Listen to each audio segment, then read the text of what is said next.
நாங்கள் திருப்பி அடிக்கிறோம். இது ஹாஸ்பிட்டல் அடிச்சாங்க. அடுத்து இப்போ என்ன சொல்கிறாங்க, அந்த ஹாஸ்பிட்டல் அடிச்சுட்டு ரியாக்ஷன் ரொம்ப மோசமாக இருந்துச்சு, நாங்கள் அடிக்கவே இல்லைன்ட்டானு. இப்போ என்னங்கிறாங்க, இன்னொரு ஹாஸ்பிட்டல் நாங்கள் அடிக்க போகிறோங்கிறாங்க. என்ன சொல்கிறோம் இல்லைங்க. அதாவது இந்த திருட்டு பசங்களால் என்னதான் இவங்ககிட்ட ஆட்சி அதிகாரம் என்ன இளவு இருந்தாலும் இவங்ககிட்ட முடியவே முடியாத ஒரே ஒரு விஷயம் உண்மை பேசுறது. என்ன நம்மகிட்ட நம்மளால் எவ்வளோதான் நம்மகிட்ட வறுமை இருந்தோம், நம்ம கீழே இருந்தாலும் நம்மளால் உண்மை பேச முடியும். இவங்களால் முடியவே முடியாத விஷயம் உண்மை பேசுறது. பயந்து போய் அப்படியே அவங்க விட்டுறாங்க. சரியா? இப்போ என்ன ஆகி போச்சுன்னா, இப்போ அடுத்தது ஃபுல் ஸ்வீப் ஆயிரும். இப்போ காசா போயிடும். இதுதான் ஃபியூச்சர் ப்ரொடிக்ஷன் சொல்கிறேன்.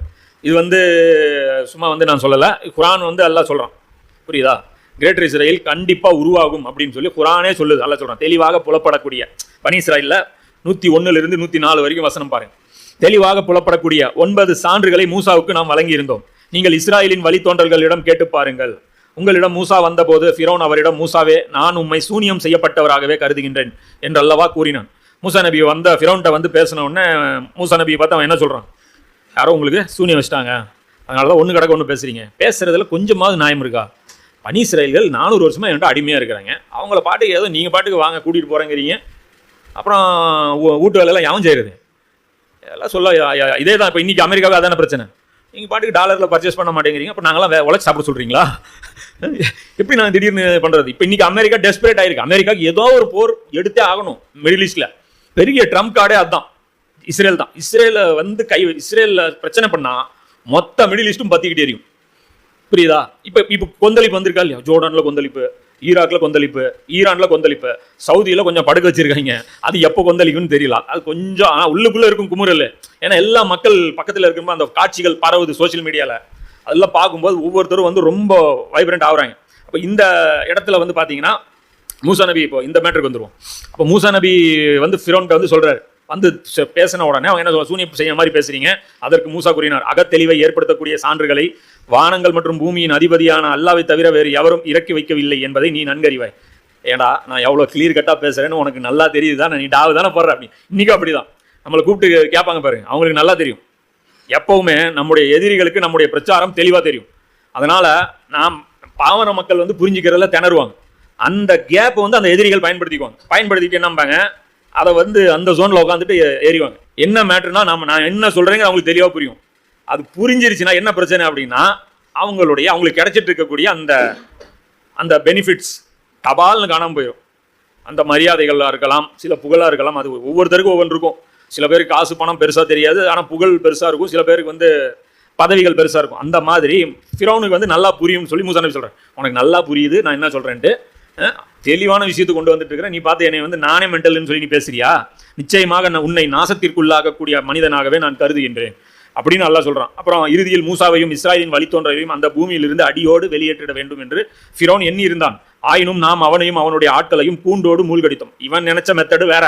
அடியோட வெளியேற்றுறதுன்னு என்ன, சாகடிக்கிறது, கொன்னுறதுன்னு அவன் முடிவோட இருந்தான். ஆனால் கடைசியாக அல்லாஹ் என்ன பண்ணான், இவங்களை சாகடிச்சுட்டு காப்பாற்றினான். மேலும் அவனுக்கு பின்னர் இஸ்ராயலின் வழித்தோன்றல்களிடம் கூறினோம், நீங்கள் இந்த பூமியில் குடியிருங்கள், மறுமை பற்றி வாக்களிக்கப்பட்ட காலம் வரும்போது நாம் உங்கள் அனைவரையும் ஒன்று திரட்டி கொண்டு வருவோம். ஜீனா பிக்கும் லஃபீஃபா, லஃபீஃப்னா அப்படியே அந்த சுருட்டி கொண்டு வருவோம், உலகத்திலிருந்து அப்படியே கொண்டாந்து உங்களை விடுவோம். அப்போ அப்படி கொண்டாந்து இப்போ இஸ்ரேல்லாம் குடியிருக்க சொன்னால், இன்னைக்கு இப்போ நான் சொல்கிறேன், இப்போ ஃப்ளைட்டில் யாரோ போகாத ஆட்கள், ஆசைப்படுற ஆட்கள் யாராவது இருக்கீங்களா?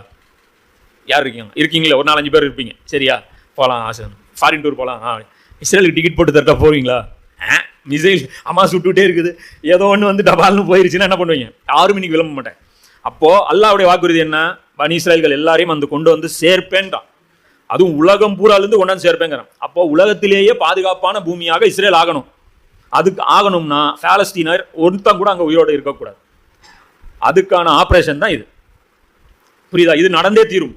ஏன்னா இதுக்கு பின்னாடி அல்லாஹ்வுடைய ஹிக்மத் இருக்கு. இப்போ ஹமாஸ் ஜெயிக்குமா? கண்டிப்பாக ஜெயிக்காது, படு தோல்வி அடையும், ஒட்டு மொத்தமாக அழிக்கப்படும். ஆனால் நமக்கு இது உலக ரீதியாக நமக்கு என்ன, இப்போ ஹாஸ்பிட்டலில் பாம்பு போட்ட உடனே முதல்ல எனக்கு என்ன நடந்துச்சு தெரியுமா? சந்தோஷம் வந்து இந்த வீடியோ போடல. நான் அதை என்ன சொல்கிறது, இந்த சப்ஜெக்டே பேச வேணான்னு இருந்தேன். ஏன்னா நிறைய மாற்று கருத்து இதுக்கு வரும். நம்ம சொல்கிறதுக்கு எல்லாத்துக்கும் உள்டாவா, ஆனால் குழந்தைங்க சாவுறது உனக்கு பிடிச்சதா அப்படி.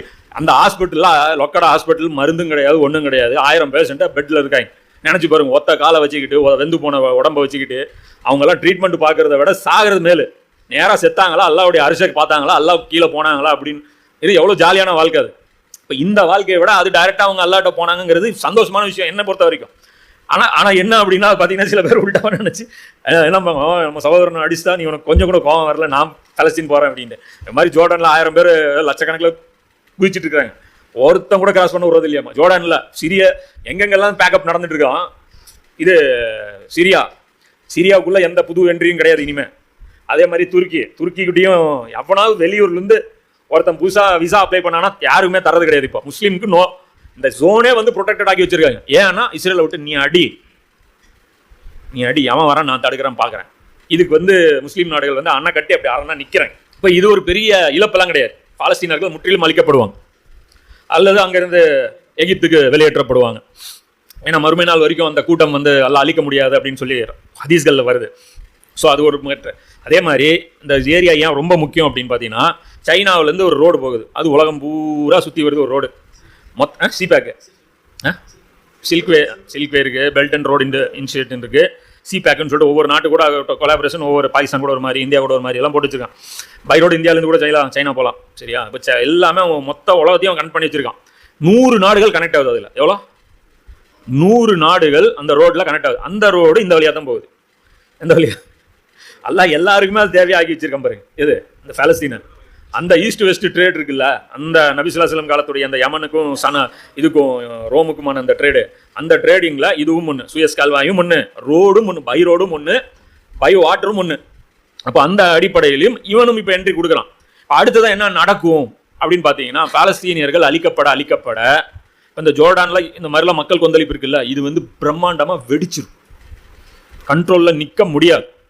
அடுத்து பிடிச்சிருச்சு, அடுத்தவன் என்ன பண்ணுவான், அல்-அக்ஸாவை தூக்குவான், அல்-அக்ஸாவை தட்டுவான். யாரு? இஸ்ரேல். கேட்டேன், நம்ம ஹமாஸ் போட்ட குண்டுக்கு இதில் விழுந்துச்சுமா. அதான் பேடி உண்மையோடு பேச மாட்டானுங்க, நாங்கள் தான் அடிச்சோன்ட்டு. கேட்டால் நம்ம ஹமாஸுடைய மிசைல் அடிச்சது, இது பார்த்தா ஈரான் மேடு மாதிரி தெரியுதுமா. ஸ்பேர் பார்ட்ஸ் ஒன்று எடுத்துகிட்டு வந்து காமிச்சு எவிடன்ஸு ஈரான் மேடு மாதிரி இருக்குது அப்படிம்பா. இந்த அக்கப்போரில் நடந்துடும். ஆனால் அல்-அக்ஸாவை தூக்கிட்டாங்கன்னா அரபு நாடுகள் எல்லாமே ஒரு மிகப்பெரிய த்ரெட்னிங்குள்ளே வந்துடுவாங்க. அங்கே இருக்கிற போலீஸுக்கும் பெருசாக இதெல்லாம் கிடையாது, பவர்லாம் கிடையாது. ஏன்னா ரொம்ப அதிகாரம் கொடுத்தா என்ன ஆயிரும், மன்னருக்கு எதிராக புரட்சி பண்ணிடுவாங்க அப்படின்னு சொல்லிட்டு அவங்களும் கம்மியான பவர் தான் கொடுத்துருக்குறாங்க. அத்தனை பேர் ஒரே நேரத்தில் கிளர்ந்து எழுந்தாலும் ஒன்றும் பண்ணாமலாம் இருக்க முடியாது. அதனால் அந்த இடத்துல என்ன ஆகும் அப்படின்னு பார்த்தீங்கன்னா, மிகப்பெரிய அரபு ஸ்ப்ரிங்கு மறுபடியும் உருவாகும் போது அரபு நாடுகளில் ஒரு அமைதி அற்ற சூழல் ஏற்படும். ஹஜ்ஜு கைவிடப்படும். அந்த நேரத்தில் அமீரே இருக்க மாட்டார், ஹஜ்ஜே நடக்காது. அப்போ வந்து பார்த்தீங்கன்னா மன்னர்கள் எல்லாம், கடாஃபிக்கு என்ன ஆச்சு லிபியாவில், அந்த பொசிஷனுக்கு வந்து ஜோர்டான் மன்னரும் ஆயிடுவார், சவுதியும் இருக்கட்டும், குவைத்தும் இருக்கட்டும், இந்த கத்தாரு எதெல்லாம் தடுத்ததோ தன்னுடைய மக்களை, நீ விட்டுருந்தா நாங்கள் போய் காப்பாற்றிருப்போம், உங்களால் என் சகோதரர்களுடைய உயிர் போயிருச்சு. ஏன்னா ரிலேஷன் இருப்பாங்கல்ல, பக்கம் தானேங்க. அதெல்லாம் ஒரு காலத்தில் ஒரே நாடாக இருந்தது தானே, ஓட்டமன்னம் பேரில் இருக்கும்போது. அப்போ மாமா வீடு அங்கே இருந்திருக்கும், சித்தப்பா வீடு அங்கே இருந்திருக்கும், எல்லாமே அங்கே வந்து ஜோர்டான் இதெல்லாம் சிரியா இதெல்லாம் வந்து பக்கத்தில் இருந்திருப்பாங்க. அப்போ அவங்களுடைய அந்த சென்டிமெண்ட்ஸ் வந்து, அதுவும் இந்த இனம் நிறைய இருக்குது, குர்து இனம் இருக்குது, அந்த சென்டிமெண்ட்ஸ் இருக்குது, லாங்குவேஜ் சென்டிமெண்ட், எல்லாரும் அரபு பேசக்கூடியவங்க, அந்த சென்டிமெண்ட்ஸ் இருக்குது. அப்போ அது எல்லாமே வைக்க பார்க்கும்போது இந்த ஹதீஸ் நடப்பதற்கு வாய்ப்பு இருக்குது. ரசூலா சொல்கிறாங்க என்ன அப்படின்னா, தஜ்ஜால் வெளிப்படுவதற்கு முன் கடுமையான பஞ்சம் ஏற்படும் என்று நபி ஸல்லல்லாஹு அலைஹி வஸல்லம் அவர்கள் கூறினார்கள். உடனே நான் அரபுகள் எங்கே இருப்பார்கள் என்று கேட்டேன். அதற்கு நபி ஸல்லல்லாஹு அலைஹி வஸல்லம் அவர்கள் மிகவும் சொற்பமாகத்தான் இருப்பார்கள் என்று கூறினார்கள். அப்போ அரபுகள் சொற்பமான எண்ணிக்கைக்கு போயிடுவாங்க. இது நடக்கணும் அப்படின்னா இதெல்லாம் கனெக்ட் பண்ணிங்கன்னா இருக்கிறது ஒரு இது எப்படி நடக்கும்னு தெரியாமல் இருந்துச்சு. இப்போ காசா அடித்ததுக்கப்புறம் புரியும், இப்படி தான் நடக்கும் போல இருக்கு. ஏன்னா நானும் பார்த்தேன் அந்த செவரு இவ்வளோ அது இருக்குது, 100 அடி பக்கமாக இருக்க மாட்டிருக்கா. அது இந்த ஜோர்டானில் செவருலாம் பார்த்தீங்களா எவ்வளோ பெருசு இருக்குன்ட்டு, அதில் ஏறுறான். அங்கேருந்து பொத்துன்னு விழுந்தானா கைகாலெலாம் உடஞ்சிரும். அதில் ஏறுறதுக்கு ட்ரை பண்ணுறான். பல பேர் பார்டர் கிராஸ் பண்ணுறதுக்கு இப்போ துடிச்சிட்டு இருக்காங்க. எல்லா ஏரியாலையுமே எல்லா பார்டருமே முஸ்லீம்கள் கிராஸ் பண்ணுறதுக்கு துடிச்சிட்டு இருக்கிறாங்க. கொஞ்சம் வன்முறை சிந்தனை இருக்கக்கூடிய ஆட்கள் எல்லாம் என்ன பண்ணிடுறாங்க, டபக்குன்ட்டு போகிறதுக்கு முயற்சி பண்ணிட்டே இருக்கிறாங்க. போயும் ஒன்றும் புண்ணியம் கிடையாது. போனீங்கன்னா கடைசி ஸ்டாப்பு துருக்கி அல்லது சிரியா, அந்த பக்கம் போனீங்கன்னா ஜோர்டானு, இந்த பக்கம் போனீங்கன்னா எகிப்து. இதை தாண்டி ஒரு புல்லு கூட காக்கா கூட எந்த இடத்துல போக முடியாது. அவன் அடிக்கிற வரைக்கும் அடி அவங்க தான் வாங்கி ஆகணும். அவங்களும் என்ன சொல்கிறாங்க, எங்களுக்காக எந்த உதவியும் நீங்கள் செஞ்சிடாதீங்க. யார் ஹமாஸ் என்ன சொல்கிறாங்க, எங்களுக்கு பொருளாதார உதவியோ, எங்களுக்கு ஆள் பலமோ, ஆயுத பலமோ, இதெல்லாம் எங்களுக்கு ஒன்றும் தேவையில்லை, துவா செய்யுங்க போதும், வேறெல்லாம் ஒன்றும் இல்லை, நாங்கள் பார்த்துக்குறோம், இது நாங்கள் இதை எப்படி டீல் பண்ணுங்கிறது எங்களுக்கு தெரியும், நாங்கள் பார்த்துக்குறோம் அப்படின்னு. ஆனால் எல்லாம் அல்ஹம்துலில்லாஹ் அந்த கரேஜ் பாருங்கள், சுப்ஹானல்லாஹ். துளூண்டு கூட்டம் இவ்வளவு பெரிய மலையோட எப்படி திம்மா நின்று வருது. அப்போ அந்த உம்மத்துடைய பவரை பார்த்துங்க. அப்போ உம்மத்தை ஆக்டிவேட் ஆச்சுன்னா என்ன ஆகும் அப்படின்னு பாரு. சரி, இது நடக்க போகலாம் அப்படிங்கிறது சில விஷயங்கள் சொல்லியிருக்கேன். நடந்த விஷயம் என்ன, இனி என்ன நடக்கும் மேக்ரோ லெவலில் விவரிச்சிருக்கேன். ரொம்ப டீப்பாக அப்டேட்லாம் போகாதீங்க, அது யூஸ்லெஸ் கல்வி. இன்னைக்கு 48 டேங்க் வந்துச்சு. இப்போ இந்த தமிழ் பொக்கிஷம் அப்டேட்லாம் பார்த்தீங்கன்னா நீங்கள் பைத்தியம் பிடிச்சிடும், புரியுங்களா? ஃபுல்லாக எல்லா அப்டேட்டும் பார்த்தவங்க யாராவது நிறைய பேர் இருப்பீங்க. எங்க சொல்லுங்க பார்ப்போம். எல்லாம் மண்டையிலேருந்து போயிருக்கும். அது எழுதுனா மட்டும்தான் மைண்டில் நிற்கும். மொத்த அப்டேட் ஒன்று தான், காசா அடிச்சிச்சு, இது உள்ளே போச்சு, இவ்வளோ இருந்தால் போதும், அவ்வளோதான். இவன் அடித்தான், இது இவனுக்கு ஒரு சாக்கா வச்சுக்கிட்டு இவன் திருப்பி அடிக்கிறான், அடுத்தது இவன் அதை பிடிக்க போகிறான், இவ்வளோ பச்சிங்க. இதுதான் அப்டேட்டு. இதை தாண்டி இன்னைக்கு வந்து இந்த அமைச்சர் வந்தார், அந்த அமைச்சர் வந்தார், அவர் வந்து பேசிவிட்டார், அவர் பேசிவிட்டார், யூஏ இறங்க போகிறது, அதெல்லாம் நமக்கு தேவையே இல்லை. எல்லாம் எதில் போய் முடிஞ்சிரும்னு பார்த்தீங்கன்னா மண்டை வெடிச்சு பைத்தியமாய் முடியும். என்ன அதில் வந்து இப்போ நமக்கு வேற காபரா பண்ணி வச்சிருக்காங்க. 2 நாளைக்கு முன்னாடி மெசேஜ் அனுப்பி திடீர்னு ஒன்று நடக்கும், ஆனால் நீங்கள் பயப்படக்கூடாது அப்படின்னு. என்ன மாதிரி நடக்கும் இல்லை, அது என்ன நடக்கும்லாம் சொல்ல முடியாது. திடீர்னு ஏதோ ஒன்று வச்சிருக்கே, என்னடா செஞ்சு வச்சிருக்கீங்க சொல்லிருங்கடா. இப்போதான்டா கொஞ்சமா தலது, இப்போதான் வாழ்க்கையில் முளைச்சி இப்போதான் துளிர் விடுறோம், அதுலேயே அறுத்துருவீங்களா இருக்கேன் சொன்னீங்கன்னா சட்டை விட்டுன்னு ஃபீல்டை மாற்றி இருக்கிறதெல்லாம் வித்து போட்டு ஓடிடுவோம். ஒரு குழுவாவது கொடுங்களேன் ப்ளீஸ். ஒன்றும் ஒரு இதே இல்லை, பேரிடர் வரலாம் அப்படின்னு. எந்த விதமான பேரிடர் வரதா இருக்கு, அது எப்போ வரதா தெரியல. அது எலெக்ஷன் டைம் வேற. அந்த பேரிடருக்கு முன்னாடி எலெக்ஷன் வருமா, இல்லை பேரிடருக்கு பின்னாடி எலெக்ஷன் வருமா? இப்போ நாம் என்ன பண்ணலாம்? இப்போ அடுத்த ஒரு விஷயம், இப்போ இதில் என்ன சொல்லிட்டோம், காசாவுடைய ஸ்டேட்டஸ் சொல்லிட்டோம். இப்போ உம்மத் வந்து நம்ம என்ன பண்ணணும் இந்த பொசிஷனில் அப்படின்னு பார்த்தா, உணர்ச்சி வசப்படக்கூடாது.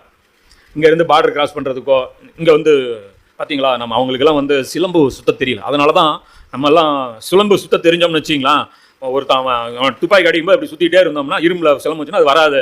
இப்படிலாம் நிறைய பேர் பயங்கரமாக ஐடியாஸ்லாம் கொடுப்பாங்க. இதெல்லாம் ஒன்றும் கிடையாது. அல்லாவோட தொடர்பு ஸ்ட்ராங் பண்ணி, புரியுதா? கண்ணை ஒரு நிமிஷம் மூடிட்டு இப்போவே அல்லா கிட்ட கொண்டு போய் என்னை நிறுத்தினா நல்லா, எவ்வளோ நல்லா இருக்கும் அப்படின்னு சொல்கிற அளவுக்கு ஈமான் உருவாக்குங்க. இது உருவாக்கிட்டீங்கன்னா நீங்கள் சேஃப்னா.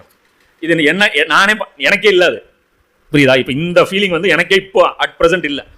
இப்போ கொஞ்ச நாளைக்கு முன்னாடி உடம்பு சரியில்லாமல் போச்சு இல்லையா, அப்போல்லாம் வந்து மரணம் வந்துரும்னு நினைக்கிறேன். ஆனால் பயம்தான் வந்துச்சு, அல்லாஹ் போய் சந்திக்கிற ஆசை வரல. அப்போ அவ்வளோ பாவங்கள் பண்ணியிருக்கோம், இன்னும் வந்து அந்த ஸ்டேஜ் நம்ம அடையலை, இன்னும் ரொம்ப தூரம் நம்ம போக வேண்டியது இருக்குது அப்படிங்கிறத நம்ம புரிஞ்சுக்கணும். நம்ம செய்ய வேண்டியது இதுதான். இப்போ இது இப்படி உட்கார சொல்கிறோம்ல, உடனே நம்மளை என்ன பண்ணுவாங்க, கண்டபடி திட்டுவாங்க கீழே கமெண்ட்ஸில். உட்கார சொல்கிறான், ஒன்றும் பண்ணக்கூடாதான், எந்த இதுவும் பண்ணக்கூடாதான். என்ன இதில் வந்து என்ன அப்படின்னு பார்த்தீங்கன்னா ரசூலுல்லாஹ்வுடைய வழிகாட்டுதலும் இருக்குது.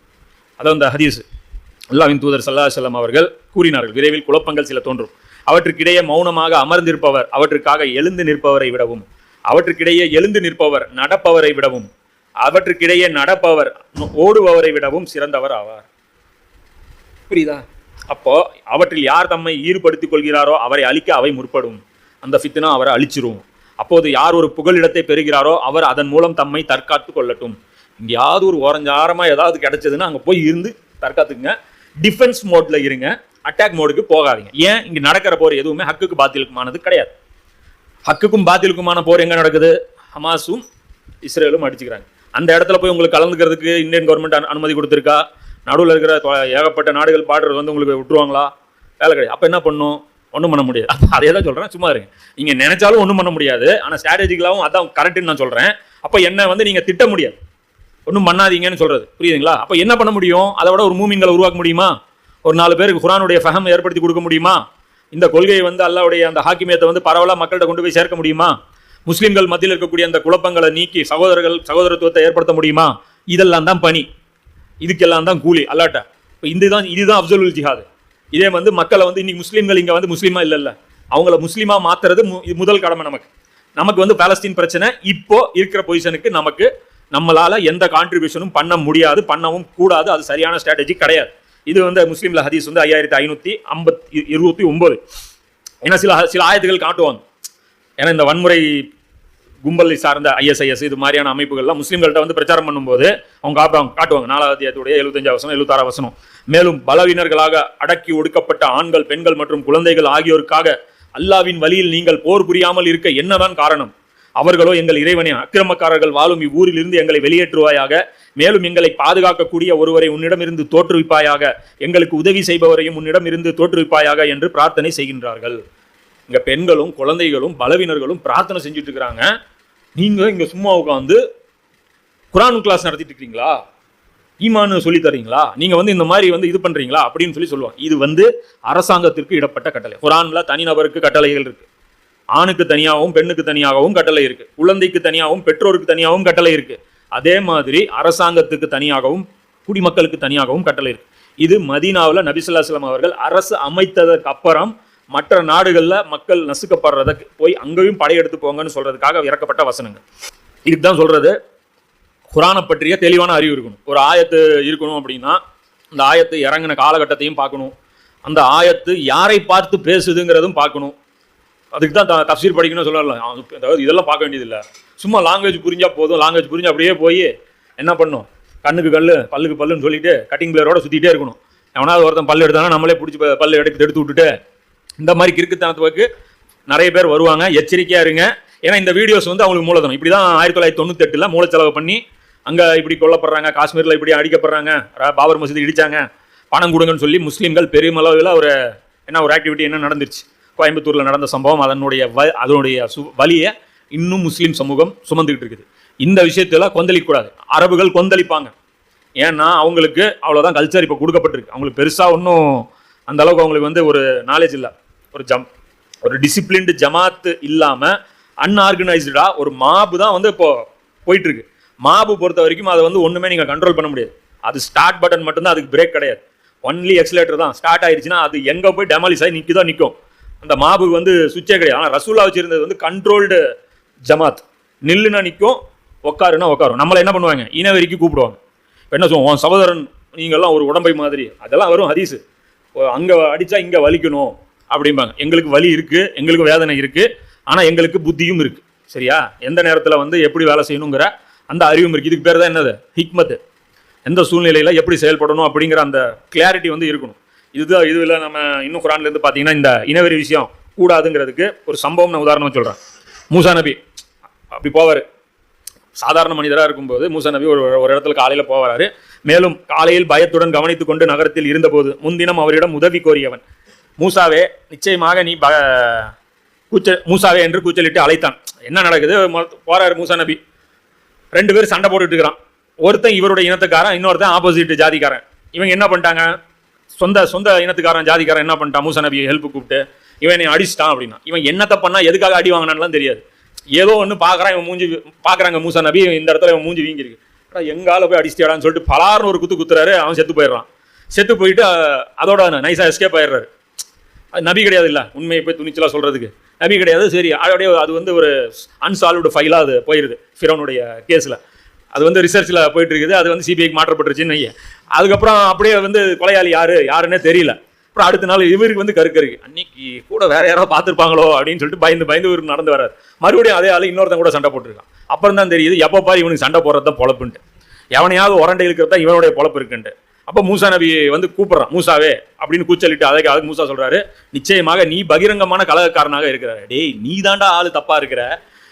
அப்போ நேற்று அடிச்சு நான் கொன்னாலும் அப்பாவி தான் இருப்பான் இருக்கு அப்படின்னா. பின்னர் மூசா தம் இருவருக்கும் பகைவனாக இருந்து அவனை பிடிக்க நாடிய போது, இருடி நான் வர்றேன், ஆனால் அவன் அடிக்கல ஒன்னு அடிக்கன்னு சொல்லிட்டு அவனை பிடிக்க வர்றாரு. வந்தவுடனே அந்த இனத்தான், மூசாவே நேற்று ஒரு மனிதரை நீர் கொலை செய்தது போல் என்னையும் கொலை செய்ய நாடுகிறீரா, போட்டு கொடுத்துறான். நேற்று காலி பண்ண இல்லை ஒரு ஆளை, அதே மாதிரி எண்ணெய் போடுறதுக்கு நீ முடிவு பண்ணிட்டீங்களா அப்படிங்கிறான். இப்பூமியில் அக்கிரம் செய்பவராகவே இருக்க நீர் நாடினு, நாங்களாம் ரொம்ப டீசென்ட்டு, நீ தான் வந்து கொலவெறி பிடிச்சி சுற்றிட்டு இருக்கிறீங்க அப்படிங்கிறான். இணக்கம் ஏற்படுத்துவவரில் ஒருவராக இருக்க நீர் நாடவில்லை என்று கூறினான். இதுதான் இப்போ நாம வந்து காசாவுக்காக குரல் கொடுக்கலன்னு வச்சுங்க, ஏதோ ஒன்று போராட்டம் ஏதோ ஒன்று பண்ணலன்னு வச்சுங்க, உடனே என்ன பண்ணுவாங்க, இன துரோகி, யூத கைக்கூலி, என்ன அமெரிக்கா அடிமை, இல்லை ரஷ்யா இந்த பட்டம் கொடுத்துருவாங்க. இவங்க இனவெறி கூப்பிடுவாங்க. இவங்களுக்கு வந்து அல்லாவுடைய தீனை பற்றி எந்த ஒரு சீரியஸ்னஸும் கிடையாது. இவங்களுக்கு வந்து ஹாக்கிமியத்தை பற்றி ஒரு கான்செப்டே கிடையாது. இதே நான் அப்படியே திருப்பி கேட்குறேன், காசா மக்களுக்கு தங்கத்தில் ஒரு வீடு, வெள்ளியில் வந்து மோல்டிங், தங்கத்தில் செங்கல், மோல்டு வந்து வெள்ளியில் இஸ்ரேல் வந்து வச்சு கொடுக்குது. ஆனால் சட்டம் வந்து இஸ்ரேல் நாட்டுடைய சட்டம். இது உங்களுக்கு அக்செப்டா? முஸ்லீம்களுக்கு மட்டும்தான் இந்த மாதிரி வீடு. இப்போ நீங்கள் என்ன பண்ணுவீங்க? யூதர்களை மாதிரி, யூதர்கள் ஏன் அல்லாஹ் குர்ஆன்ல சொல்லியிருக்கான் அவங்க அறுத்தது சாப்பிடலான்ட்டு. ஏன் தெரியுமா? இதுக்கு தான். அவன் நம்ம ஃப்ரெண்டு, நம்மளாம் அன்பு தம்பிகள் அப்படின்பா. நான் சொல்லுவேன் வாங்க மாட்டேன்பா அந்த வீடை. ஏன்னா உங்களுக்கு நீங்கள் பார்க்கறது உலகியல் பார்வை, இன ரீதியாக இந்த அழைப்பு கூப்பிடுறீங்க. மூசா நபி கூட ஒருத்தர் வந்து கூப்பிட்டான்ல, அது மாதிரியான ஒரு கூப்பாடுக்கு நீங்கள் கூப்பிடுறீங்க. அந்த கூப்பாடுக்கு நாங்கள் வரமாட்டோம். இந்த கூப்பாடு அனுமதிக்கப்பட்டதும் அல்ல. இது கொள்கைக்காக, அதாவது அல்லாஹ்வுடைய வாக்கு மேலோங்கணும் அப்படிங்கிறதுக்காக ஒன்றை சேர்ந்து ஒரு விஷயம் செஞ்சால் அதில் தான் நம்ம கலந்துக்க முடியுமே தவிர, அது அல்லாத இனவெறி கோஷங்கள் எது போட்டாலும் அது வந்து எடுபடாது. இது நல்லா நாம புரிஞ்சுக்கணும். ஏன்னா இந்த ஆயத்தெல்லாம் எடுத்து காட்டுவாங்க, நம்ம எல்லாம் ஒரு உடல் மாதிரி, நம்மெல்லாம் ஒரு செங்கல் மாதிரி, நம்மெல்லாம் வந்து ஒரு இது மாதிரி, கண்ணில் காலில் முள்ளு குத்துச்சுன்னா கண்ணில் தண்ணி வரும், இதெல்லாம் சொல்லி சொல்லி பிரெயின் வாஷ் பண்ணுவாங்க. இதெல்லாம் கொஞ்சம் டேஞ்சராக இருக்கும், பார்த்துங்க. என்னைக்கு உமர் ரலியல்லாஹு ஆர்மின்னு ஒன்று டெடிக்கேட்டடாக போட்டுட்டாங்களோ அன்னியிலிருந்து தனிநபர் மீது ஆயுதம் ஏந்தி போராடக்கூடிய ஜிஹாது வந்து ஃபர்ல் கடமை கிடையாது. டெடிக்கேட்டடாக அவங்க போட்டாங்க ஆர்மின்ட்டு, அந்த வேலையை அவங்க மட்டும்தான் செய்ய முடியும். அந்த விஷயத்தை உணர்த்துவதற்கு நடந்தது தான் ஜமல் யுத்தம். ஜமல் யுத்தம் என்ன? கொலையாளிகளோட நாங்களே இப்போ டீல் பண்ணிக்கிறோம், நீங்கள் இருங்கன்னாங்க. அலிகள் என்ன சொன்னாங்க? நீங்கள் பண்ணக்கூடாது, அதுக்கான உரிமை உங்களுக்கு கிடையாது. கொலையுண்டவனுக்கு கொலையுண்டவன், சுதந்திரமானவனுக்கு சுதந்திரமானவன், அடிமைக்கு பதில் அடிமை. இந்த வசனம் உங்களை பார்த்து பேசல, அது ஆட்சியாளரை பார்த்து பேசுது. அது நீங்களா புரிஞ்சுக்கிட்டீங்க, அப்படி இப்படி புரியக்கூடாது, இப்படி தான் புரியணும்னு சொல்லி அலிரலியவனு பாடம் நடத்தினாங்க.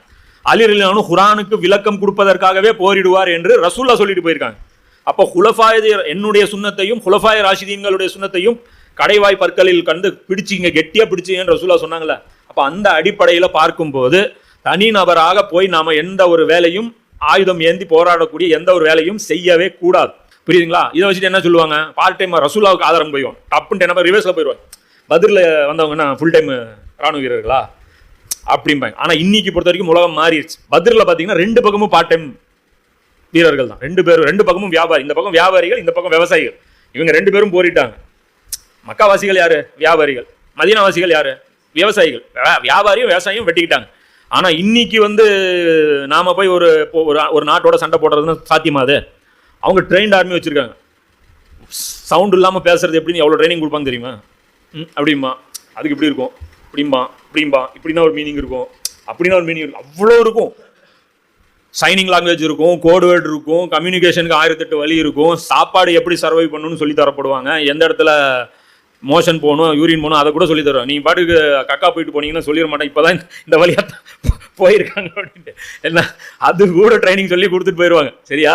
அதனால் நீங்கள் போய் போராடலாம் அப்படின்லாம் ஆர்மியெல்லாம் எதிர்த்துலாம் இன்றைக்கி என்ன பண்ணிட முடியாது. காமன் மேனு சண்டை போட முடியவே முடியாது. இது யார் மேலே கடமை அப்படின்னு பார்த்தீங்கன்னா முஸ்லீம் நாடுகள் மீது கடமை. இப்போ இந்த முஸ்லீம் நாடுகள் தான் என்ன பண்ணும்? ரியாக்ட் பண்ணும்.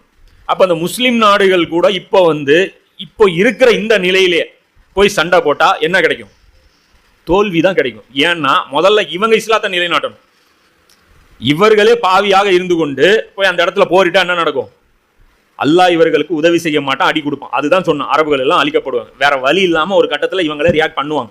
மக்களுடைய ப்ரெஷர் அதிகமாக ஒரு சில நாடுகள் உள்நாட்டு குழப்பத்துக்குள்ளாயிரும். அடுத்த நாடு என்ன பண்ணோம்? அந்த அளவுக்கு நம்ம போகக்கூடாது, நம்ம ஆர்மியை சும்மா பேருக்காவது அனுப்பி வைப்போம் அப்படின்னு போக அடி தூள் கிளப்பி விட்டுருவாங்க. புரியுதுங்களா? இது அவங்க முஸ்லீம் நாடுகள் எப்போ இந்த போரில் ஜெயிக்க வாய்ப்பு இருக்குன்னா பனி இஸ்ராயல்களுக்கு நடந்தது மாதிரி அதே மாதிரி ஒரு சூழல் வரணும். எப்படின்னா, மூசாவுக்கு பின் இஸ்ரவேல் மக்களின் தலைவர்களை நீர் கவனித்தீரா? அவர்கள் தம் நபியிடம் நாங்கள் அல்லாவின் பாதையில் போரிடுவதற்காக ஒரு அரசனை ஏற்படுத்துங்கள் என்று கூறிய போது, போர் செய்தல் உங்கள் மீது கடமையாக்கப்பட்டால் நீங்கள் போரிடாமல் இருந்து விடுவீர்களா என்று கேட்டார். அதற்கு அவர்கள், எங்கள் மக்களையும் வீடுகளையும் விட்டு நாங்கள் வெளியேற்றப்பட்ட பின் அல்லாவின் பாதையில் நாங்கள் போரிடாமல் இருக்க எங்களுக்கு என்ன வந்தது என கூறினார்கள்.